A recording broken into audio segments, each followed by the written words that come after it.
ये तो आपको पता होगा कि देश का सबसे लंबा मेट्रो नेटवर्क दिल्ली मेट्रो का है, लेकिन क्या आपको ये पता है कि देश का दूसरा सबसे लंबा मेट्रो नेटवर्क किस शहर का है? कुछ लोगों के जहन में मुंबई या कोलकाता का नाम आ सकता है, लेकिन ऐसा नहीं है। द ड्राफ्ट में आज हम आपको उस शहर के बारे में बताएंगे जो मेट्रो नेटवर्क के मामले में दूसरे नंबर पर है। मेट्रो की शुरुआत कोलकाता से हुई, इसके बाद ये दिल्ली में चली, लेकिन इसके बाद मेट्रो जिस महानगर में चली उसका नाम है बेंगलुरु। ये शहर मेट्रो नेटवर्क के मामले में देश में दूसरे नंबर पे है। हालांकि दिल्ली मेट्रो के मुकाबले ये काफी छोटा है, जो अब तेजी से बढ़ रहा है। दिल्ली एनसीआर का मेट्रो नेटवर्क 393 किलोमीटर का है, जबकि बेंगलुरु मेट्रो का नेटवर्क मात्र 73.7 किलोमीटर का है। बावजूद इसके बेंगलुरु मेट्रो नेटवर्क के मामले में देश में दूसरे नंबर पर है और दक्षिण भारत में सबसे बड़ा नेटवर्क है। पिछले कई एपिसोड से हमारे व्यूअर्स ये कमेंट कर रहे थे कि बेंगलुरु मेट्रो पर वीडियो बनाएं, इसलिए अब जब 20 अक्टूबर को बेंगलुरु मेट्रो 13 वर्षों की हो जाएगी, उससे एक हफ्ते पहले हमने बेंगलुरु मेट्रो पर ये डिटेल वीडियो बनाया है। इस वीडियो को हमने 5 हिस्सों में बांटा है। पहले हिस्से में हम आपको बेंगलुरु मेट्रो नेटवर्क के मौजूदा स्थिति के बारे में बताएंगे। दूसरे हिस्से में इसके अंडर कंस्ट्रक्शन रूट के बारे में बताएंगे। तीसरे हिस्से में मेट्रो का फ्यूचर प्लान होगा और चौथे हिस्से में बताएंगे कि बेंगलुरु को मेट्रो की कितनी ज्यादा जरूरत थी। पांचवें हिस्से में बताएंगे कि भारत का सिलिकॉन वैली कहे जाने वाले इस शहर में मेट्रो के निर्माण में देरी क्यों हुई। मौजूदा स्थिति यह है कि बेंगलुरु मेट्रो का नेटवर्क 73.7 किलोमीटर लंबा है, जिसमें 64 किलोमीटर एलिवेटेड है और 9 किलोमीटर अंडरग्राउंड लाइंस हैं। कुल 66 स्टेशन हैं, जिसमें 58 एलिवेटेड हैं, 70 अंडरग्राउंड और 1 ग्राउंड लेवल पर है। 73.7 किलोमीटर लंबे मेट्रो नेटवर्क को बनाने में करीब 25,000 करोड़ रुपए खर्च हुए हैं और 2007 से 2023 तक का वक्त लगा है, यानी 16 वर्षों में ये मेट्रो नेटवर्क तैयार हुआ है। मौजूदा स्थिति की बात करें तो बेंगलुरु में मेट्रो 3 स्टेजेस में है। पहला स्टेज ऑपरेशनल है, जिसकी लंबाई 73.7 किलोमीटर की है। दूसरा स्टेज अंडर कंस्ट्रक्शन है, इसकी लंबाई 101 किलोमीटर के करीब है। तीसरा स्टेज प्रपोजल और अप्रूवल की स्थिति में है, जो करीब 91.64 किलोमीटर का है। अब एक एक करके मेट्रो की हर लाइन की डिटेल समझिए। बेंगलुरु मेट्रो की सबसे पुरानी लाइन पर्पल लाइन है। इसकी शुरुआत 2011 में हुई। उस समय कोलकाता और दिल्ली के अलावा देश में कहीं मेट्रो नहीं चलती थी। पर्पल लाइन शहर के पूर्वी हिस्से को पश्चिमी हिस्से से कनेक्ट करता है। इसका निर्माण 2007 में शुरू हुआ और 2011 में इसके पहले फेज का काम पूरा हुआ। दूसरा फेज 2023 में पूरा हुआ। 43.17 किलोमीटर की पर्पल लाइन पूरी तरह से ऑपरेशनल है। इसमें कुल 37 स्टेशन हैं, जिसका ज्यादातर हिस्सा एलिवेटेड है। इसके बीच में KSR रेलवे स्टेशन और मैजेस्टिक बस स्टेशन है, यानी purple line metro railway station और बस स्टेशन दोनों को कनेक्ट कर रही है। खास बात यह है कि मैजेस्टिक बस स्टॉप पर पर्पल लाइन बेंगलुरु मेट्रो की ग्रीन लाइन से भी कनेक्ट होती है। बेंगलुरु मेट्रो की दूसरी लाइन ग्रीन लाइन है। इसकी शुरुआत 2017 में हुई। इसकी कुल लंबाई 30 किलोमीटर है और इस रूट में कुल 29 स्टेशन हैं। ये फिलहाल नागा सांद्र से सिल्क रूट तक चलती है। फिलहाल फेज 1 और फेज 2 में इन्हीं दोनों मेट्रो रूट पर मेट्रो ऑपरेशनल है। बेंगलुरु मेट्रो के ग्रीन लाइन का कुछ हिस्सा अंडर कंस्ट्रक्शन है। ये सिल्क रूट से अंजनपुरा डिपो तक है। ये मात्र 500 मीटर का है। ये सिर्फ डिपो को कनेक्ट करने के लिए है, इसमें स्टेशन नहीं है। बेंगलुरु मेट्रो के ग्रीन लाइन में एक और एक्सटेंशन है जो 3.7 किलोमीटर का है। इसमें नागा सांद्र से मादवारा तक मेट्रो चलेगी। इसमें 3 स्टेशन होंगे। सिर्फ 3.7 किलोमीटर लंबे इस रूट के निर्माण में करीब 5 वर्षों की देरी हो चुकी है। अब ये बनकर तैयार है, जिसे आम लोगों के लिए जल्दी खोल दिया जाएगा। बेंगलुरु मेट्रो की ग्रीन लाइन और पर्पल लाइंस में सिर्फ इतना ही है। इसके बाद मेट्रो की जितनी लाइंस हैं, उसमें कोई भी लाइन ऑपरेशनल नहीं है। अब बात करते हैं बेंगलुरु मेट्रो के लाइन 3 की, जिसे येलो लाइन भी कहा जाता है।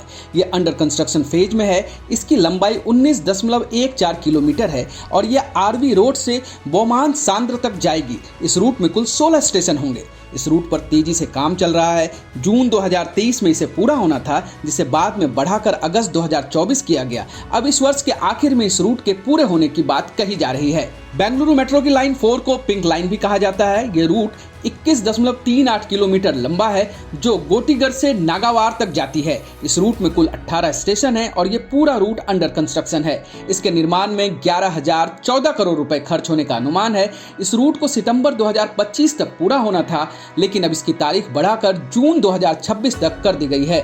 इसके बाद बेंगलुरु मेट्रो की 5वीं लाइन आती है जिसे ब्लू लाइन भी कहते हैं। इसका निर्माण 2 फेज में हो रहा है।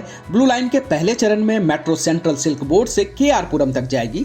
इस रूट की लंबाई 18.23 किलोमीटर है और इसमें कुल 13 स्टेशन हैं। इसे ORR लाइन भी कहा जा रहा है क्योंकि ये आउटर रिंग रोड के साथ साथ चल रही है। इससे आउटर रिंग रोड पर ट्रैफिक कम होने की उम्मीद भी है। बेंगलुरु मेट्रो के ब्लू लाइन का एक्सटेंशन भी किया गया है जो केआर पुरम से देवनहल्ली में केम्पेगौड़ा हवाई अड्डे तक जाएगा। ये रूट 37 किलोमीटर लंबा है जिसमें कुल 17 स्टेशन बनाए जाएंगे। एयरपोर्ट को कनेक्ट करने के कारण इसे एयरपोर्ट लाइन भी कहते हैं जो एलिवेटेड और अंडरग्राउंड दोनों है। इसके निर्माण में कुल 9,616 करोड़ रुपए लगने वाले हैं। इसे 2024 में ही पूरा होना था लेकिन अगले 2 वर्षों तक इसके पूरे होने की कोई उम्मीद नहीं है। इसके बाद नंबर आता है बेंगलुरु मेट्रो लाइन 6 की। इसे ऑरेंज लाइन भी कहते हैं जो कैंपापुरा से जेपी नगर तक जाएगी। ये रूट 32.15 किलोमीटर का है जिसमें 22 स्टेशन होंगे। ये रूट अभी प्रपोज्ड है, इसे अप्रूवल नहीं मिला है।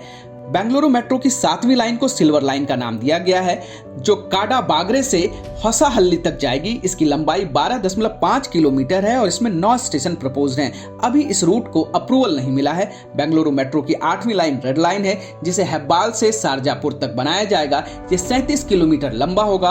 अभी स्टेशन की मार्किंग नहीं हुई है, ये भी प्रपोजल लेवल पर है। मौजूदा प्लान के हिसाब से देखें तो 2034 तक अगर इसी तरह बेंगलुरु में मेट्रो का कंस्ट्रक्शन होता रहा तो करीब 265 किलोमीटर लंबा मेट्रो नेटवर्क होगा जो बेंगलुरु के बढ़ते ट्रैफिक के लिए बहुत जरूरी है। दरअसल 2020 से 2024 के दौरान बेंगलुरु एशिया के सबसे तेजी से बढ़ने वाले शहरों में से एक रहा। ऑक्सफोर्ड इकोनॉमिक्स के अनुसार बेंगलुरु इतनी तेजी से विकास कर रहा है कि 2020 से 24 के दौरान 9.9% की औसत वार्षिक जीडीपी वृद्धि दर हासिल करनी चाहिए थी। ये शहर विदेशी निवेशकों और बहुराष्ट्रीय कंपनियों का पसंदीदा डेस्टिनेशन है। फॉर्च्यून इंडिया के आंकड़ों के अनुसार 80% ग्लोबल आईटी कंपनियों का हेडक्वार्टर बेंगलुरु में है। भारत के कुल आईटी निर्यात का लगभग 34% हिस्सा सिर्फ बेंगलुरु से होता है। गूगल, माइक्रोसॉफ्ट, अमेजॉन, विप्रो और एसेंचर जैसी कंपनियों के ऑफिसेस यहाँ मौजूद हैं। इस शहर में करीब 15 लाख आईटी प्रोफेशनल्स हैं। ये संख्या जल्दी ही 80 लाख तक पहुंचने की उम्मीद है। ऐसी स्थिति में यहाँ का ट्रैफिक लगातार खराब होना एक चिंता की बात है क्योंकि बेंगलुरु में आबादी तो मात्र 1,60,00,000 है लेकिन यहाँ गाड़ियों की संख्या 1 करोड़ से ज्यादा है। यानी हर 1.6 व्यक्ति पर एक गाड़ी है जिससे सड़कों पर ट्रैफिक का लोड बहुत ज्यादा है। बेंगलुरु में करीब 23 लाख प्राइवेट कार है जो दिल्ली से भी ज्यादा है जबकि आबादी बेंगलुरु की दिल्ली से आधी है। ये स्थिति इसलिए भी खतरनाक है क्योंकि दिल्ली के मुकाबले बेंगलुरु में मेट्रो 4 गुना से ज्यादा कम है यानी रैपिड ट्रांजिट सिस्टम ना के बराबर है। ऐसी स्थिति में अगर तेजी से मेट्रो का निर्माण नहीं हुआ तो बेंगलुरु की ट्रैफिक का खराब होना तय है। हालात ये है कि मई-जून में बेंगलुरु में गाड़ियों की औसत गति लगभग 20 किलोमीटर थी लेकिन जुलाई में ये घटकर 18 किलोमीटर रह गई। यानी 1 घंटे में आप पीक आवर्स में औसतन 18 किलोमीटर ही सफर कर सकते हैं। इन्हीं बातों को ध्यान में रखकर बेंगलुरु में मेट्रो का एक्सटेंशन तेजी से किया जा रहा है। वैसे बेंगलुरु में मेट्रो के निर्माण में काफी देरी हुई है। अलग अलग सरकारों ने बेंगलुरु मेट्रो के काम को सीरियसली नहीं लिया जिसके कारण आज बेंगलुरु का ट्रैफिक दुनिया के सबसे खराब ट्रैफिक वाले शहरों में से एक है। अगर बेंगलुरु मेट्रो के इतिहास में जाएं तो पहली बार 1977 में ही बेंगलुरु शहर के लिए एक मास रैपिड ट्रांजिट सिस्टम यानी मेट्रो पर विचार करने की सिफारिश हुई थी। 1981 में दक्षिणी रेलवे की एक टीम भी बनाई गई। दक्षिणी रेलवे की टीम ने कंप्यूटर रेल लाइन और एक रिंग रेलवे के अलावा 80 किलोमीटर लंबाई की 2 मेट्रो कॉरिडोर की सिफारिश की। 1993 में कर्नाटक सरकार ने एक और कमेटी का गठन किया। नई कमेटी ने फिर से 1983 में दक्षिण रेलवे वाली सिफारिश पर मुहर लगा दी। इसके 11 वर्षों बाद 1994 में Bengaluru mass rapid transit limited का गठन हुआ लेकिन काम कुछ नहीं हुआ। आखिरकार 2003 में कर्नाटक सरकार ने दिल्ली मेट्रो रेल कॉर्पोरेशन यानी DMRC को बेंगलुरु में मेट्रो के लिए रिपोर्ट तैयार करने के लिए कहा जिसके बाद 2 मेट्रो रूट की सिफारिश की गई जो पूरब से पश्चिम और उत्तर से दक्षिण एक दूसरे को क्रॉस करते हुए बने। इसके बाद DMRC ने मई 2003 में नमम्मा मेट्रो के पहले चरण के लिए डिटेल रिपोर्ट तैयार की जिसमें पहले चरण में 33 किलोमीटर रूट में 32 स्टेशन के नेटवर्क बनाने की बात कही गई लेकिन अगले 3 वर्षों में इसमें कुछ नहीं हुआ। 2006 में केंद्रीय कैबिनेट ने इसकी मंजूरी दी जिसके बाद 2007 में बेंगलुरु मेट्रो का काम शुरू हो पाया और 20 अक्टूबर 2011 में मेट्रो लाइन 1 के पहले चरण का उद्घाटन हुआ।